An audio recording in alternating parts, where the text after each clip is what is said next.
One of the most disgusting story times I have ever made. So I was at school and I needed to use the bathroom really bad, so I asked the teacher if I could use the bathroom and she said yes. So I took the bathroom pass and I left the classroom and I was walking towards the bathroom. And when I finally go inside the bathroom, all of the stalls were full, so I had to wait. And while I was waiting for the bathroom, I could hear in one of the bathroom stalls someone farting really loud. They kept on farting for like a couple seconds and then they finally came outside of the bathroom stall. So when they came out of the bathroom stall, I went inside and it smelled so disgusting and I felt like throwing up. And all over the toilet were poop stains and diarrhea everywhere. The whole toilet seat was covered in poop. I almost passed out. So I decided to leave the bathroom stall, and when I tried grabbing the door handle, I had got poop stains on my hand. I literally threw up. I am never ever going to use a school bathroom ever again.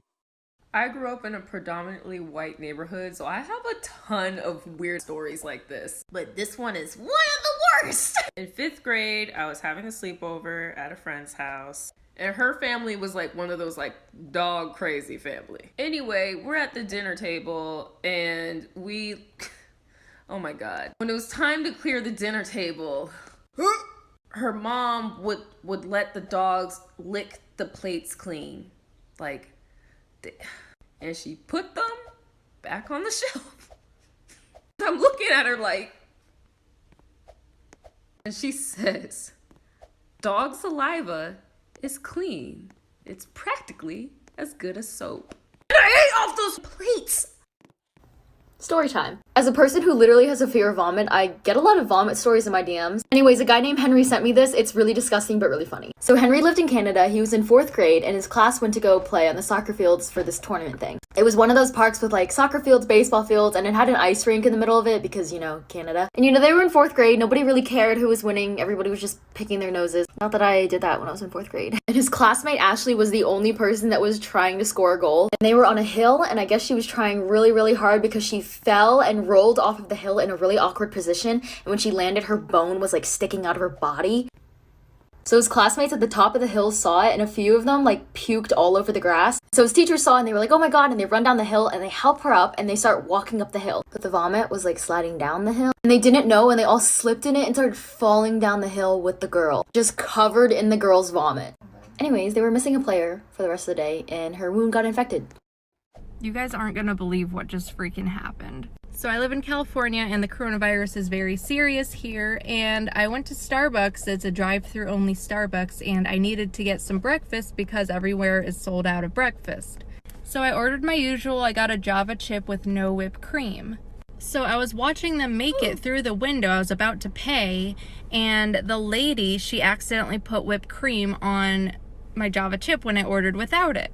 No big deal, right? I didn't say anything. I just was watching her, and she didn't have gloves on, nothing. I kid you not, she scooped out the whipped cream because she saw it was without whipped cream and she accidentally put it on there. She scooped it out with her fingers and threw it away, put the lid on, and gave it to me.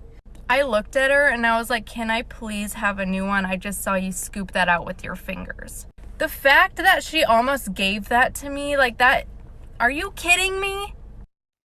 When I was in high school, I went to school with this girl, and we'll call her Sarah. Sarah was an extremely difficult student, to the point where she felt like she could do whatever she wanted, whenever she wanted, and however she wanted to do it. So one day when we were in English class, we were taking a test, and Sarah had to use the bathroom. She was a known cheater, so the teacher did not let her go to the bathroom. She thought she was going to search up the answers or something, so she was like, no, finish your test, and then you can go to the bathroom.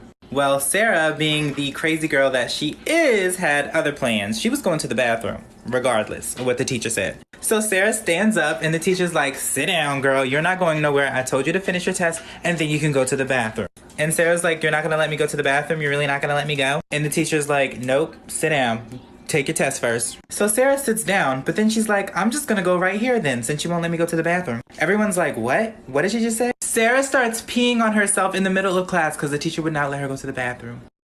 I'll never forget one morning junior year where my dad was driving me to school and I was feeling a little queasy the whole ride there, and as soon as we pull into the parking lot, I vomit cereal, all inside of the bowl that I just ate said cereal out of. And instead of taking me home, my silly dad was all like, I have a meeting in 10 minutes, I need to go to work right now. So I had to pull up to work with him, and I spent the rest of my morning vomiting my guts out in his company's bathroom, until some sweet angel lady coworker found me and was like, whose child is this? And then he was forced to bring me home during his lunch break. So that was good. Also, he no longer works for this company. I don't know if it's because of this incident. However, I really hope not.